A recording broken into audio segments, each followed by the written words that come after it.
গেল কয়েকদিন বৃষ্টিপাত না হওয়ায় পাহাড়ি ঢলের পানি ও হাওরের পানি কমতে শুরু করেছে।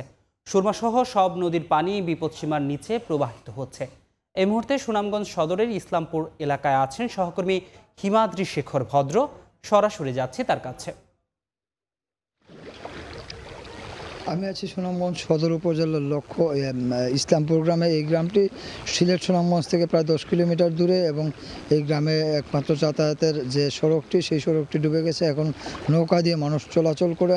আপনার যদি দেখায় যে এই যে হাওর, এর পাশেই রয়েছে দেখার হাওরে এখন স্বাভাবিক যে পানি সেটা বিরাজ করছে। আপনি জানেন যে সুনামগঞ্জ একটি সীমান্ত এলাকা। এই 98 কিলোমিটার সীমান্ত দিয়ে মেঘালয় পাহাড় থেকে নেমে এসেছে 7টি সীমান্ত নদী। এই 7টি সীমান্ত নদী দিয়ে এখন আর পাহাড়ি ঢল নামছে না। পাহাড়ি ঢল না নামার ফলে বন্যা পরিস্থিতি বা পাহাড়ি ঢলের যে হাওরের পানি বৃদ্ধি সেটা আপাতত হচ্ছে না। এখন যে হাওরের রূপটা দেখতেছেন সেটা হলো হাওরের একটা স্বতঃসিদ্ধ স্বাভাবিক রূপ। এরকমই বর্ষাকালে হাওরের রূপ থাকে। আপনি জুন থেকে অক্টোবর মাস পর্যন্ত হাওরে কম বেশি পাহাড়ি ঢল নামে এবং সেই ঢল কখনো বাড়ে। ঢল যদি অতিরিক্ত মাত্রায় ঢল হয় তখন বন্যা হয়, যখন ঢলের পরিমাত্রা কমে যায় তখন এইটা পরিস্থিতির উন্নতি হয়। আমরা যদি দেখি যে সুনামগঞ্জের দেখার হাওরের যে চিত্র এবং 137টি হাওরের একই চিত্র, এবং সুনামগঞ্জে অনেকগুলি সাবমার্জিবল রোড রয়েছে যেগুলি দিয়ে পানি প্রবাহ হবে এবং পানি শুষ্ক মৌসুমে গাড়ি চলাচল করবে। এরকম একটি সাবমার্জিবল রোডের উপরে আমরা আজকে দাঁড়িয়ে আছি এবং এই সাবমার্জিবল রোডগুলি দীর্ঘ 6 মাস মেয়াদি, অর্থাৎ 6 মাস পানির নিচে থাকবে এবং 6 মাস পানির উপরে থাকবে।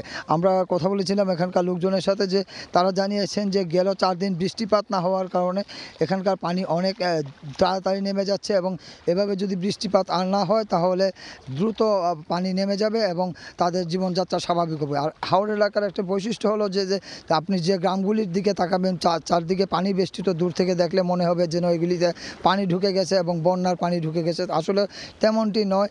তো আমরা কথা বলেছিলাম পানি উন্নয়ন বোর্ডের সাথে, তারা জানিয়েছে যে বৃষ্টিপাত আর হবে না, তাহলে পরিস্থিতি দ্রুতই স্বাভাবিক হবে। তো এই ছিল সুনামগঞ্জের ইসলামপুর গ্রাম থেকে পাহাড়ি ঢলের সবশেষ খবর। সরাসরি যুক্ত ছিলাম সুনামগঞ্জ থেকে।